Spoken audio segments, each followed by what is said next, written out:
आशीर्वाद हा मी शब्द आपल्या मुखातून मंगळदेव कारण समजू शकेल का? वास्तविकरित्या तुम्हाला जाण व्हायला हवी होती. शिवशंकर काला, पण या शिवशंकराला यायला भाग कोणी पडला असेल तर फक्त तुम्ही. हो, असं का? या क्षणी तुमच्या हातून घडणारी कृती, ही कृती कदाचित तुम्हाला मान्य असेल, पण आम्हाला जाणून घ्यायचं आहे. काय असा नाही, काय असा अपराध संप्रच्या परिस्थितीत या शनिदेवाने आपल्या बाबतीत घडविला. म्हणून भक्ती कार्यात भक्ती तदात्म असणाऱ्या शनिदेवानं भक्तीपासून वंचित करतात. कारण काय झालं? आपण आदि पुरुष आहात, मी तर तुमचाच अंश आहे. तेव्हा या विश्वाच्या पाठीवर उज्जैन क्षेत्राच्या ठिकाणी जे महाकालेश्वर लिंग होतं, या महाकालेश्वर लिंगाच्या बाजूला सांप्रतच्या परिस्थितीत मंगळेश्वर लिंगाची प्रस्थापना झालेली आहे. ती कुणामुळं? तर या मंगळ ग्रहामुळं. मंगळ ग्रह आजपर्यंत अनितीच्या मार्गाने गेला नाही. मंगळ ग्रह आजपर्यंत अविचाराने वागलेला नाही. म्हणून महाकालाच्या बाजूला मंगळेश्वर लिंग हे तसंच सतेज राहिलं. तुमच्या प्रश्नाचं उत्तर जर द्यायचं झालं तर शिवशंभू महादेवाकडून बोलून मोकळे झाला. काय शनिदेवतेचा अपराध आहे म्हणून त्यांच्या जीवनाला हलकल्लोळ हा मंगळ ग्रह निर्माण करण्यासाठी पावलं उचलतोय. भक्ती ते करतायत याबद्दल माझं दुमत नाही, पण तुमच्या प्रश्नाचं उत्तर जर एका वाक्यात द्यायचं झालं तर त्यांच्या भक्तीत स्वार्थ आहे. तो स्वार्थ मला मान्य नाही, म्हणून मी पावलं उचलतोय. बस मंगळदेव, भक्ती स्वार्थ आहे, परमार्थ आहे की आणखीन काय आहे याची जाणीव आम्ही करून देतोय. पण लक्षात ठेवा, शिवशंकराच्या बाजूला तुम्ही मंगळेश्वर, मंगळेश्वर म्हणजे तुम्ही नव्हे हो, मी तो. लक्षात ठेवा, कारण तुम्ही माझी भक्ती करीत असताना शिवलिंगाची स्थापना केली. तुम्ही केलेल्या भक्तीला अनुसरून मंगळेश्वर हे नाव मिळालं त्या शिवपिंडिकेला, आणि या महाकालेश्वरानं तुम्हाला स्थान दिलं. पण एक गोष्ट ध्यानी ठेवा, काळाचा प्रवाह कुणाला रोखता येत नाही, त्याच्यावर अधिराज्य कुणाला गाजविता येत नाही. तो जसा नाचेल तसा ध्वनी निर्माण करतो. सारे जण त्याच्या पायातले घुंगरू आहे. तो आज एकाला नाचवेल, उद्या दुसऱ्याला नाचवेल.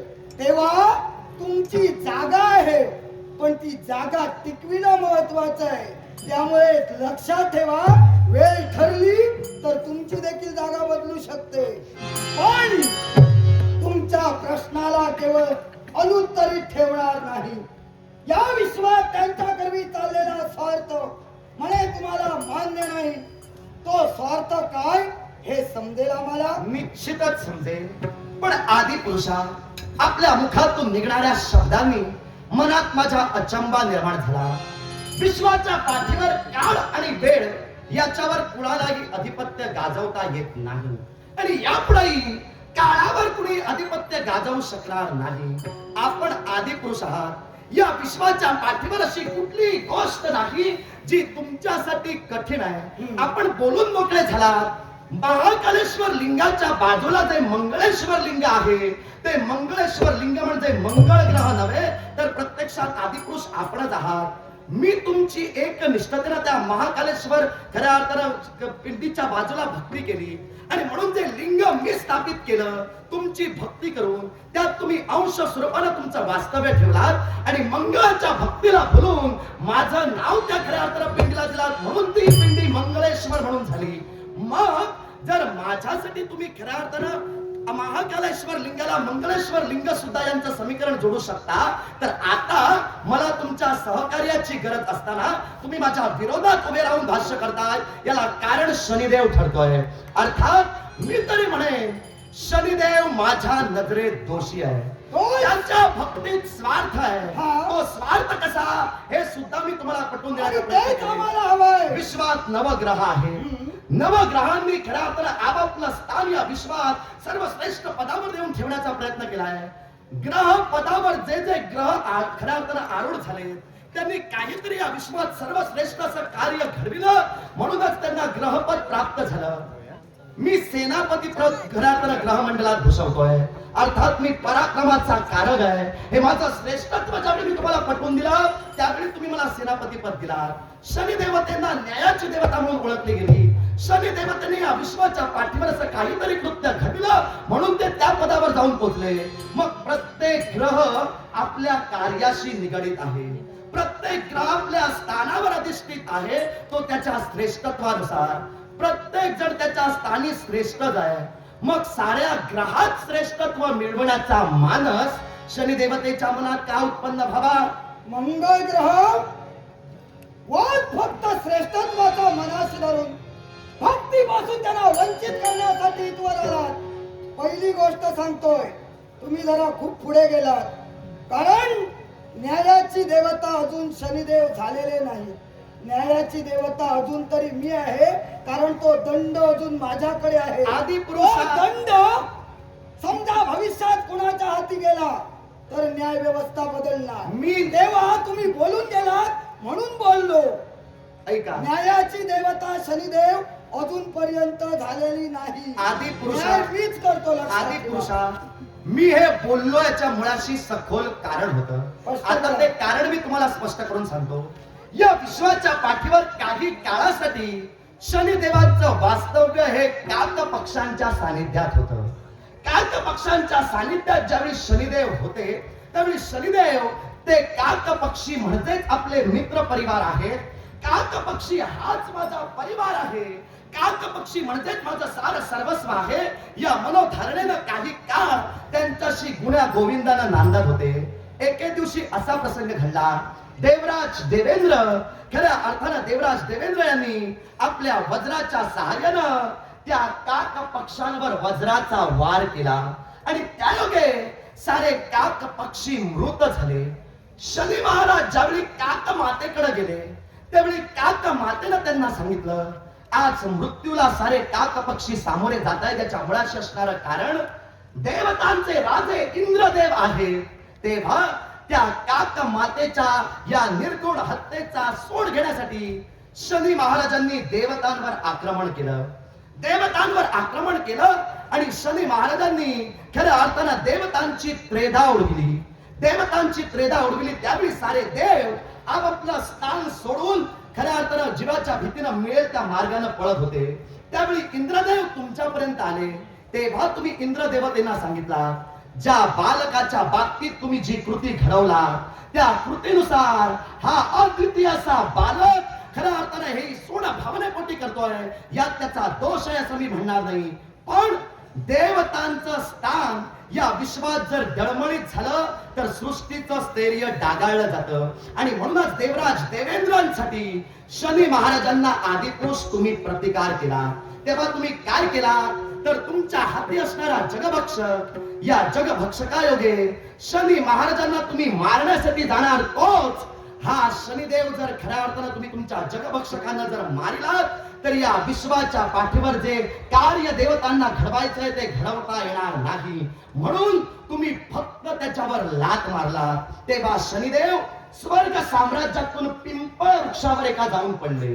पिंपळ वृक्षावर जाऊन पडले तेव्हा साऱ्या देवतांना तुम्ही घेतलात आणि साऱ्या देवतांना घेऊन तुम्ही त्या पिंपळ वृक्षापाशी आलात आणि साऱ्या देवतांनी शनी देवतांसाठी काय केलं तर कुचला नावाची वनस्पती आणि मोय नावाची वनस्पती, या दोन वनस्पतींपासून एक औषधी गुणधर्म निर्माण केला आणि त्यायोगे शनी देवतेंच्या छातीवर तुम्ही जी लात मारला त्याचं विलेपन केलं गेलं. त्यावेळी तुम्ही सांगितला, शनिदेव तुझी चूक नव्हती, पण तू जे झटलास तो काक मातेला न्याय देण्यासाठी झटलास. अर्थात या विश्वाच्या पाठीवर न्यायाचा शास्ता म्हणून तुझी ख्याती कीर्ती होईल. मी तुम्ही त्याला दंड दिलात म्हणून सांगितलेलं नाही, पण शनिदेव हे खऱ्या अर्थानं न्यायानं चालणारे आहेत हे तिथून स्पष्ट होतोय म्हणून बोललो. हे मंगळ ग्रह बोललात ते बोललात, सारं काही मीच घडविलेलं मलाच सांगितलं, त्याबद्दल तुमचे आभार. कारण तुम्ही मुद्दा असा उपस्थित शनिदेव, मुद्दा तुमचाच होता की न्याय व्यवस्था त्यांच्याकडे असताना अधिक श्रेष्ठपणाची हाव का होईना. निश्चितच. मग न्याय व्यवस्था अजून त्यांच्याकडे नाही हेच मी तुम्हाला सांगतोय मी काय म्हणालो? मी फक्त त्यांना स्थान दिलं ते ग्रहमंडळात, कारण या विश्वात त्याआधी त्यांना स्थान नव्हतं. पण ज्या क्षणी हा सांगितलेला प्रकार घडला तेव्हापासूनच शनिदेवांची नियुक्ती ही ग्रहमंडळात झालेली आहे. आदिपुरुषा- त्यांच्या जवळ असणाऱ्या दृष्टीचा योगा करून प्रत्येकाच्या राशी भविष्यानुसार, प्रत्येकाच्या प्रार्थनानुसार ते त्याच्या जीवन राशीत जाऊन आपला प्रभाव दाखवितात आणि या विश्वात आपलं कर्म सिद्ध करतात. अर्थात प्रत्येकाच्या पाप पुण्याची जाण ठेवून त्यांना त्यांच्या कर्माची फळं देणारे म्हणून शनिदेव या विश्वात एक ग्रहमंडळातील घटक म्हणून आहेत. आदिपुरुषा- न्याय देवता म्हणून नाही आणि न्याय व्यवस्था चालवत नाही हे पुन्हा सांगतोय. आदी पुरुषा, मी तुम्हाला असं सांगितलेलं नाही की तुम्ही शनिदेवतेच्या हाती, तुमच्या हाती जो दंड आहे तो त्यांना दिलात आणि त्यांना न्याय शासनाचं खऱ्या अर्थानं सारं अधिपत्य दिलात. पण शनिदेव न्यायासाठीच आहेत हे विधान मी तुम्हाला स्पष्ट करून दिलेलं आहे. शिवाय आदिपुरुषाकडे बोलून मोकळे झालात. विश्वाच्या पाठीवर प्रत्येक ग्रह हा 12 राशीतून जात असतो. साऱ्या ग्रहमंडळाचा जर विचार केला तर हे सारं ग्रहमंडळ, या ग्रहमंडळात 9 ग्रह आहेत. सूर्य, सोम, मंगळ, बुध, गुरु, शुक्र, शनी, राहू आणि केतू हे 9 ग्रह. या 9 ग्रहांना प्रत्येक ग्रहाला आदी देवता आणि प्रत्यादी देवता ठेवल्या गेल्या. मग आदी देवता आणि प्रत्यादी देवता यांचं अधिपत्य हे प्रत्येक ग्रहावर असतं. जरी ग्रहांचे राजे सूर्यदेव असले तरी सूर्य देवावर खऱ्या अर्थानं अधिपत्य कुणाचं आहे तर त्यांचे आदिदेव आणि प्रत्यादेव देव यांचं आहे. आता सारे ग्रह तुम्हाला सांगितले. प्रत्येक ग्रहांचा आदिदेवत आणि प्रत्यादी देवतही तुम्हाला सांगतो. सूर्यदेवांचे आदिदेव म्हणजे रुद्रदेव आपण आहात आणि प्रत्यादी देव म्हणजे अग्नी. सोम म्हणजे चंद्र, चंद्र ग्रहाचे आदिदेव म्हणजे खऱ्या अर्थानं उभा आणि त्यांचे प्रत्यादी देवता म्हणजे जल. मी मंगळ, मंगळ ग्रहाचा आदिदेव कोण तर मंगळ ग्रहाचा आदिदेव म्हणजे स्कंद. प्रत्यादी देवता कोण तर माझी माता भूमी.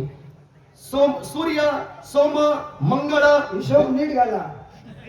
हिशोब चुकेल तर सर्व गणित बिघडेल. हिशोबाला जर चुकलो नाही, हिशोबच घालताय तुम्ही, ऐका. कारण हे सर्व इथं सांगण्याची गरज नाही. नाही. याला कारण कारण आहे. काय? इथं वाद निर्माण का होतोय हे सर्व सृष्टीला आधी माहीत झालेलं असताना हे बोलण्याची इथं गरज नाही. मी बोलत होतो. तुम्हाला जर का हे बोलायचं असतं, हा सुज्ञपणा या विश्वात आणायचा असता तर हा मार्ग स्वीकारला नसता. पहिली गोष्ट, हे बोलण्यासाठी हा प्रसंग नाही. प्रसंग एकच आहे.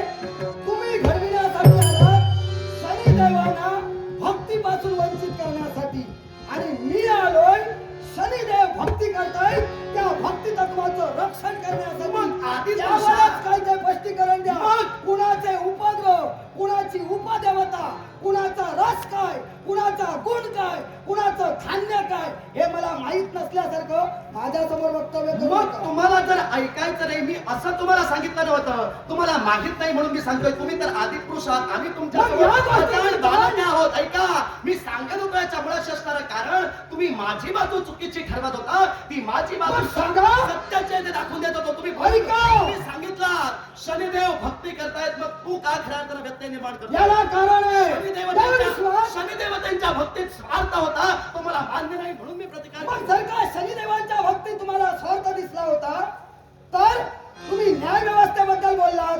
आदिपुरुष मीच ना, मग काय यावंसं वाटलं नाही माझ्यापर्यंत? काय यावंसं वाटलं नाही 3 दिवसापर्यंत? आणि याची जाण करावीशी वाटली नाही? तुम्हाला व्यक्ती स्वातंत्र्य आहे भक्ती कार्यात खंड पाडण्याचा. याला कोणी दिलं? याला कारण आहे. कोणी? आदिपुरुषा, कारण नका, कोणी दिले अधिकार? तुमच्यापर्यंत मी यावं हे तुमचं मत झालं, पण तुमच्या मत नाही, शास्त्र नियम आहे आणि धर्मबाह्य नाही. तर या विश्वाचा आदिपुरुष मला मानताय, 3 गुण तुमच्यापेक्षा श्रेष्ठ आहे. तर तुम्ही न्यायनिवाडा करण्यासाठी आमच्यापर्यंत येऊन पोचायला होतं, ते पोचला नाहीत आणि व्यक्ती स्वातंत्र्यानं तुम्ही वाटेल ते घडवता आणि आम्ही आमच्या डोळ्यासमोर बघत राहायचं. कोण वाटलं तुम्हाला? तुमच्यापर्यंत मी आलो नाही याला कारण होतं आणि ते कारण सुद्धा मी तुम्हाला स्पष्ट करून सांगणार आहे. तेव्हा तुम्ही सांग. ऐका, आधी कारण सांग. सांगतोय मग पुढे जा. कारणच सांगतोय. तुम्ही काय सांगितलं? तुमच्यापर्यंत मी यायला होतं, आलो नाही याला सबळ कारण आहे. कारण मला ज्ञात आहे मी पराक्रमाचा कारक देव. जर तुम्ही म्हणत असाल की शनिदेव खऱ्या अर्थानं प्रत्येकाच्या राशीत प्रवेश करतात आणि प्रत्येकाच्या राशीत प्रवेश करून शनिदेव ही शनीची साडेसती प्रत्येकाच्या जीवनात निर्माण करतात, तर मी सुद्धा मंगळाचा जो दोष आहे तो प्रत्येकाच्या खऱ्या अर्थानं जीवनात राशीत आणि त्याच्या राशीतील स्थानात प्रवेश करून निर्माण करण्याचा प्रयत्न करतोय. आज खऱ्या अर्थानं हे शनिदेव तपश्चर्या करतायत. ती तपश्चर्या कशासाठी करतायत तर साऱ्या ग्रहात श्रेष्ठत्व त्यांना मिळवायचं आहे. मग त्यांना जर साऱ्या ग्रहात श्रेष्ठत्व मिळवायचं होतं तर ते ग्रह खऱ्या अर्थानं मंडळात आले असते. साऱ्या ग्रहांना त्यांनी सांगितलं असतं. ते स्वतः म्हणून इतरत्र ग्रहांचा कमीपणा दाखवण्यासाठी आणि स्वतःचं श्रेष्ठत्व दाखवण्यासाठी ते तपसामर्थ्याने खऱ्या अर्थानं तुमचा खऱ्या अर्थानं तपभंग ते खऱ्या अर्थानं तप करतायत. मग तुम्ही विचारायला हवं होतं, तुम्ही विचारायला हवं होतं आदिपुरुषा, तुम्ही खऱ्या अर्थानं श्री महाराजांना सांगायला हवं होतं, तुम्ही खऱ्या अर्थानं श्रेष्ठ पदावर जर आहात तर अधिक श्रेष्ठत्वाची हाव तुम्हाला का? आता ती जर निर्माण झाली त्यासाठी ते तुमचा तप करतायत. मग तप करताय त्याची कल्पना साऱ्या ग्रहांना नाही म्हणून आम्ही तुम्हाला दिलं नाही, आम्ही आमची पावलं उचलली. पण तुमची पावलं उचलणार ती तुमच्या मतानं बरोबर असतील, पण लक्षात ठेवा हा मतभेदच घातक ठरतोय. तुमच्यात एकी नाही म्हणून सारे जर त्याच्या संधीचा उद्या फायदा घेतील, तेव्हा तुमच्यात ऐक्य ठेवा. लक्षात ठेवा तुम्ही ग्रह प्रत्येक जण आपापल्या स्थानी श्रेष्ठ आहात. फक्त राहिला प्रश्न शनिदेवांच्या भक्तीचा आणि तुमच्या मनाप्रमाणे त्यांच्या स्वार्थाचा. पण ते भविष्य आहे, भविष्याच्या गर्भात काय आहे हे देव असलो तरी त्याची वाच्यता करण्याचा अधिकार मला नाही. मग ते भक्ती मार्गाने जात आहेत, दुसऱ्याच्या केवळ वैयक्तिक जीवनात कुठलाही अडथळा निर्माण करत नाहीत. भक्ती करण्याचा अधिकार प्रत्येकाला आहे. तुम्ही ग्रहात आलात, ग्रह मंडळात स्थान मिळालं, ते असत मिळालं की भक्तीनं मिळालं? भक्ती करण्याचा अधिकार प्रत्येकाला आहे, भक्ती प्रत्येकाला करावी. पण आपलं श्रेष्ठत्व सिद्ध करण्यासाठी भक्ती मार्गाने जात असताना दुसऱ्या ग्रहाचा कमीपणा दाखविणं हे शनिदेवाच्या आज साम्राज्याच्या परिस्थितीत काय कमीपणा झाला? भक्ती करतात त्याच्या मुळाशी त्यांचं एकमेव कारण आहे. साऱ्या ग्रहात त्यांना श्रेष्ठत्व प्राप्त करायचं आहे. मग साऱ्या ग्रहात श्रेष्ठत्व प्राप्त करत असताना आमचा कुठेतरी कमीपणा झाला. हा तुमचा स्वभाव धर्म तुम्हाला आतापर्यंत त्रास देतोय. दुसऱ्याने काही बरं करायला गेलं की त्याचा त्रास तुम्हाला होतो, त्यामुळे तुमची फटफटीची वेळ होते. लक्षात ठेवा तुमच्या समोर शिव शंकर या विश्वाचा आदिपुरुष उभा आहे. तुम्हाला यांना भक्तीपासून कधी वंचित करायला देणार नाही. पण वेळ आली या मंगळ ग्रहाला तुम्ही कसा घालवावा हे मला माहिती आहे. तुम्ही जर त्यांना भक्तीपासून वंचित करू देणार नाही तर मंगळ ग्रहाचा सुद्धा दृढ निर्धार, मंगळ ग्रह भक्तीपासून त्यांना वंचित केल्याशिवाय कधी राहणार. पण कोण मी तुमचा याची जाणीव आहे. निश्चितच आहे. या विश्वात तेव्हा हिरण्याक्ष निर्माण झाला. त्या हिरण्याक्षाचा शेवट करून पडत असताना हिरण्याक्ष कन्या विकेशी हिनं केवळ आमचं स्वरूप पाहिलं आणि या विश्वात केवळ आमच्या समोर संग करण्याचा प्रयत्न चाललेला होता. पण आम्ही मान्यता दिली नाही. तक्षणी आमचा क्रोध जागृत होता, आमचा धर्मबिंदू बाहेर पडला. तिनं तो शोषिला, पण तो त्रास केवळ तिला सहन झाल्यामुळं तिनं केवळ तो त्यागीला आणि भूमीला दिला. त्या भूमीनं वाढविला तो भौम. त्यानंतर भारद्वाज मुनींच्या सानिध्यात राहिला, गणेशाची भक्ती केली आणि या विश्वात गणेशानं अंगीकारलं म्हणून अंगारक. पण लक्षात ठेव तू मंगळ आहेस. दुसऱ्याच्या जीवनात मंगल करायचं सोडून अमंगल करत असशील. म्हणूनच मी म्हणतो तुम्ही पुत्राच्या बाजूला उभं राहता. उभे राहत नसाल तर मी सुद्धा तुम्हाला प्रतिकार करतो. देवा मंदिरात नाही, देवा विहारात नाही, देवा मंदिरात. 7 संवत्सर वर्ष हे त्या पलीकडे जाऊन 6 महिने आणि असा कालावधी तुमच्या केवळ राशीचा राहिल्या कारणानं प्रत्येकाच्या जीवनात गेल्यानंतर तुम्हाला 6 अवस्था त्या कर्मप्राप्त ठरतील. पहिली अवस्था या विश्वात केवळ प्रत्येक जीवाचं जडणघडण पाहावं, त्या जीवाचं केवळ समजुतीचं ज्ञान पाहावं आणि तसाच केवळ दृष्टीचा प्रवेश ठेवावा. दुसरी अवस्था तुमच्या ग्रहदशेचा कालमान हा 7.5 वर्ष मर्यादेचा राहील. तिसरी अवस्था 30 वर्षातून एकदाच एखाद्याच्या जीवन राशीत तुम्हाला प्रवेश करावा लागेल. चौथी अवस्था या 3 चरण. पहिला चरण लोभ, दुसरा चरण काम आणि तिसरा चरण सुवर्ण. 5वी अवस्था दशा, अंतर्दशा आणि महादशा यातील अंतर्दशेचा कालमान हा 18 वर्ष मर्यादेचा. आणि 6वी अवस्था चालू जन्म आणि पूर्व जन्म याची सांगड घालून आपल्याला न्याय द्यावा लागेल. समदृष्टीनेच आपल्याला प्रभाव टाकावा लागेल. आणि म्हणूनच शनिदेव तुम्ही प्रत्येकाच्या जीवनात जो कालावधी घालवाल त्यातील तुम्हाला 3 जन्मातून केवळ तो प्रभाव दाखविता येईल. पहिली 2.5 वर्ष हा निषादाचा जन्म असेल, दुसरी 2.5 वर्ष हा केवळ या विश्वात चांडाळाचा जन्म असेल आणि केवळ 6 महिने हे गौरी स्वरूपाचे असतील. आणि अशा रूपानं आपला प्रभाव दाखवून या विश्वात या शनेश्वर लिंगाचं महत्व प्रख्यात होईल आणि या शनीचं महत्व आणि महात्म्य तुमच्या कार्यानं घडलं जाईल. येतोय आशीर्वचन आहे.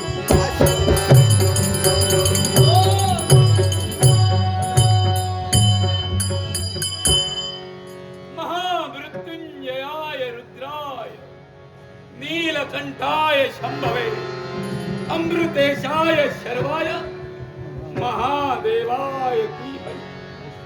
केलेल्या भक्तीचं फलित परमेश्वरा तुझं दर्शन.